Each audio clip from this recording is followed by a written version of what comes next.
I'm not in the nation, so I can, I like potato salad, and I like coleslaw, and I like fish. I don't eat meat no more, but I like to smell them ribs, I like to have a good time. But somewhere in the good time, you got to acknowledge, why are we here? Why are we here? And we don't do that because half of us, most of us probably don't even know. Don't even know. And not just the struggle of the Civil War, and Douglass was instrumental in recruiting black men, but what about Reconstruction? That wasn't no picnic.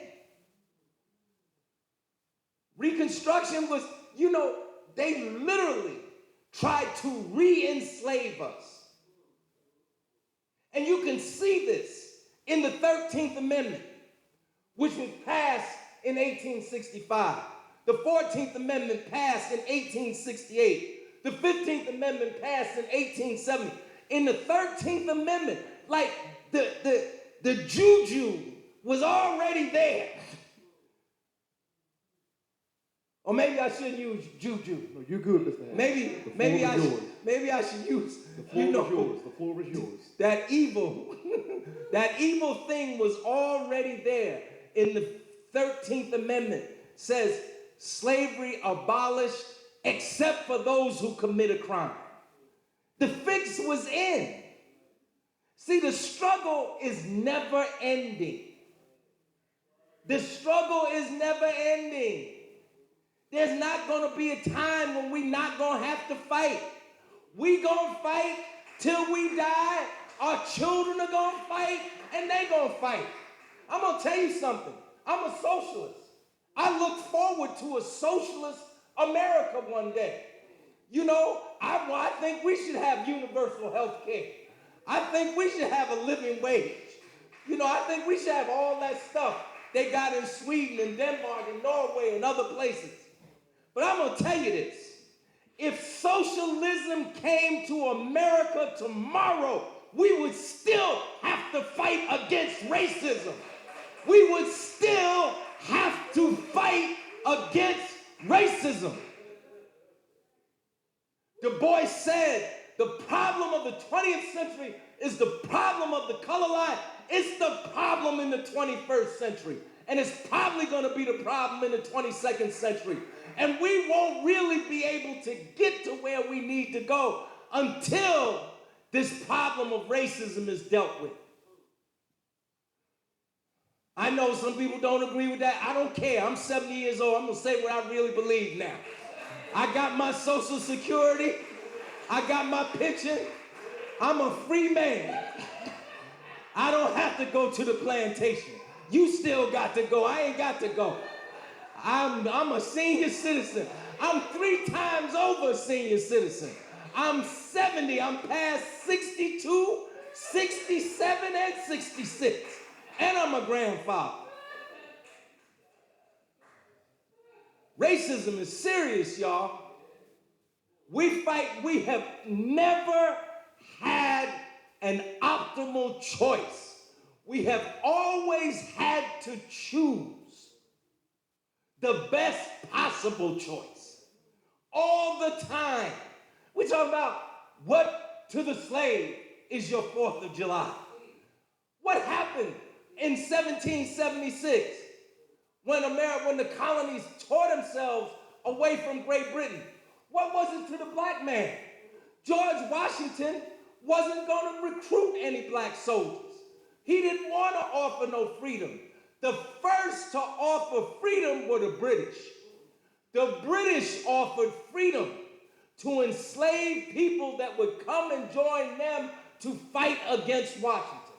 It was only after that Washington decided to admit black soldiers into the Continental Army.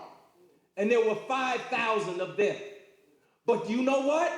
More black people fought for the British than fought for the colonies.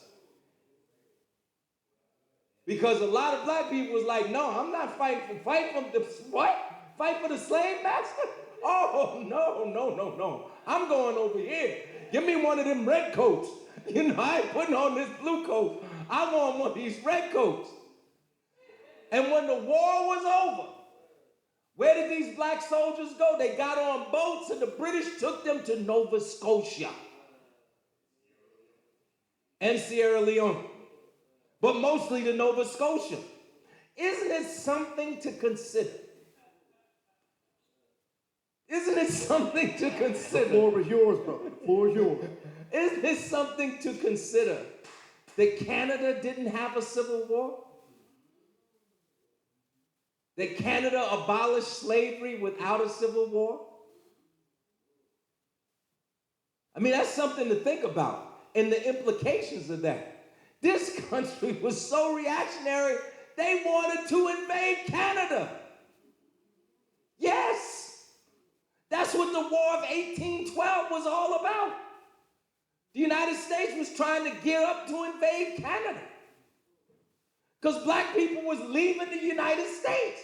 They was not stopping in New Jersey. Oh, hell no. New York? Oh, no. Show me Niagara Falls so I can get over to Toronto. What did Malcolm X say? That's why he said it. He said south of the border was south of the Canadian border. That's what Brother Malcolm said. And so we fought, we always had these less than optimal choices to make. We had it during the American Revolution. You know, we had it during the Civil War. We had to fight against the Confederates. We had to fight against the racism in the Union Army. I used to talk about reparations, right? This is why you got to keep studying. I got to keep studying. I used to I can't help it. I used to like Grant, I found out Grant was a slave master. Did you know Grant owned slaves? He didn't own them for a long time, but he did own some. He is the supreme commander of the forces to abolish slavery. He owned slaves. My main man, William Tecumseh Sherman, who issues General Order number 15, the first real example of reparations for slavery. He didn't want colored troops. He didn't want black men serving in the Union Army. See, this is why we have to study. Because if we don't study, we leave things to our imagination. And we like to believe that the things we imagine are often the truth. And they're not often true. History has a way of upending our imagination. I'm sorry. Oh, no, listen, family, we're going to use this time. We're going to take, I would say, if you have 3 questions. Brother Minister Henry, can we get 3 questions while we're here? Because, we're having until 9. Does anyone have any questions? We want to take 3 questions for Chairman Ham. Queen Mother Maku. No, I don't drink cognac.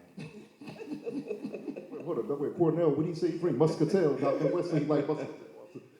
I'll just joke. I'm being silly. I'm sorry. Queen Mother. Peace and blessings, Brother Chairman, and as usual, you're just spectacular, and just so grateful for everything that you share because of the fact that it just completely, it not only encourages us, but it educates us. For those of us who know a lot, there's always more to learn, and so it's inspiring and also educational to come and always hear you.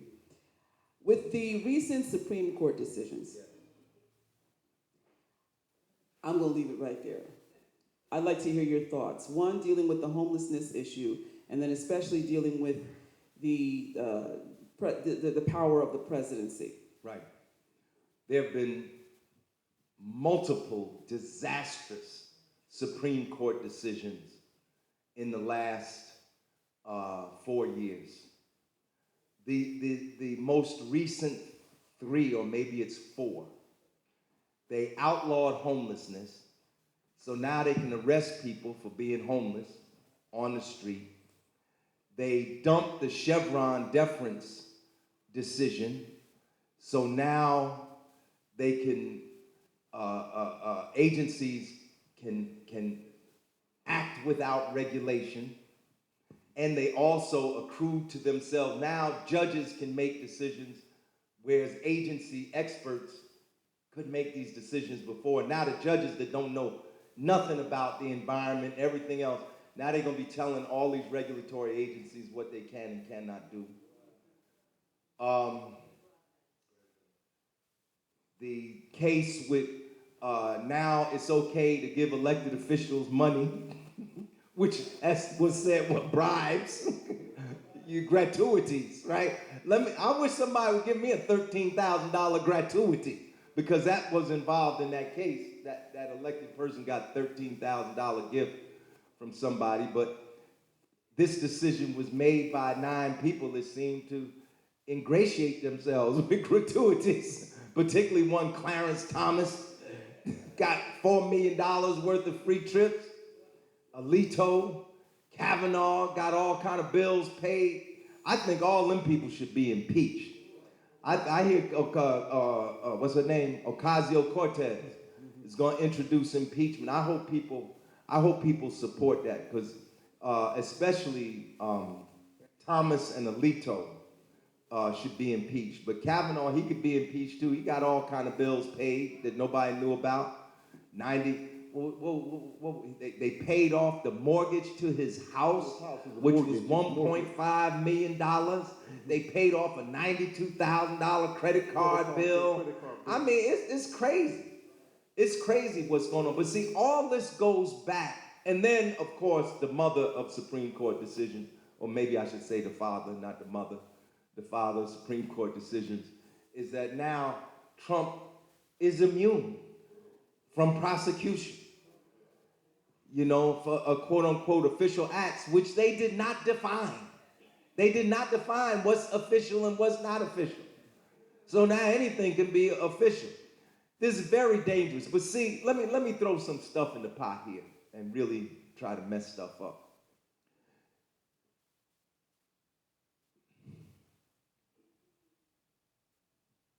This aggrandizement of the power of the presidency to, in fact, create an imperial presidency is not new. This is something that's been going on for at least 160 years. As a matter of fact, the one that really probably got this going really good was Abraham Lincoln. Lincoln accrued certain powers to himself. He made certain decisions that should have been made by Congress, and they let him slide because he was what? He was prosecuting the Civil War. Wasn't there a Sedition Act under Lincoln? And some other things.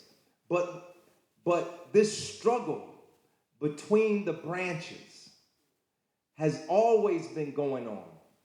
And this struggle of the executive branch to accrue to itself greater and greater powers has been contributed to by almost every administration since Lincoln.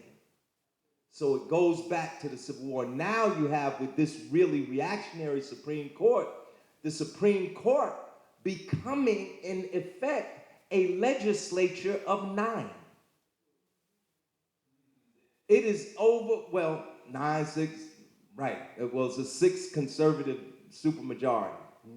But they are overturning laws of Congress and executive orders of presidents. So they're accruing their power too. So this is something that we really, we are in a full-on fascist period in the United States of America. This is something that many of us have been saying. One of the candidates I was running against, I'm not going to name no names, was talking about they're going to be Trump's worst nightmare. There's only one organization I know had Trump must go marches, and that's the People's Organization for Progress. I don't know. This other candidate was talking about I'm going to be Trump's worst nightmare. I'm like, well, when did that start? There's only one, or you can go to Facebook You look up Trump Must Go, People's Organization for Progress, you'll see we were having anti-Trump marches in 2015 before he even got elected. That's right. I have written and have had published editorials in the Star Ledger saying in 2020, fascism was a great danger in the United States. And I'm not the only one. I wasn't the only one saying it, but I'm just trying to set the record. You know, because these people running around here talking about they this and they that. Well, just give me the evidence. You know, I had editorials in the Star Ledger, even before they acknowledged it, talking about the white supremacist presence in the military and in the police. So this is a real serious problem. But see, going back to Frederick Douglass and the 4th of July, many people wouldn't know it, but the roots of fascism go back to the Confederate States of America. Hitler, in Mein Kampf, wrote in glowing terms about the racial laws in the United States of America. Mussolini modeled his black shirts on the Ku Klux Klan. In fact, they were even in articles that appeared in the early 20th century about Mussolini. The Times would describe Mussolini's guys as Italian Ku Klux Klan. The anti-democracy. See, black people have been like in a permanent state of fascism. That's why you had the Black Panther Party talking about fascism in the late 1960s. That's why you have people like Paul Robeson talking about fascism in the United States. Read his book, Here I Stand. Is that it, Brother Vice Chairman? Here I Stand. You know, the fascism is as old. Fascism in the United States is as old as fascism in Germany and in Italy. Both of them. Hitler lifted the laws of racial separation from our law books and transposed them for Jews in Germany. Mussolini did the same. In fact, both of them admired the system of Native American reservations. In fact, I read something recently, and I wish I could give you the reference. Usually I try not to say things if I can't give you the reference, but I'm going to say this anyway. Hitler, and both Larry Adams and I went to Princeton University. The Woodrow Wilson School of Princeton University named Adolf Hitler Man of the Year in 1936. But Princeton did too. Time Magazine did, and Princeton did. Man of the Year.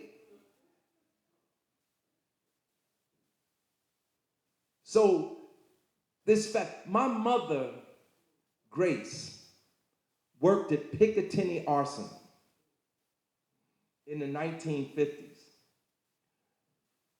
When my mother was working there, and her sister, Gladys, you know the Picatinny Arsenal up there, I think it's in Passaic County, right?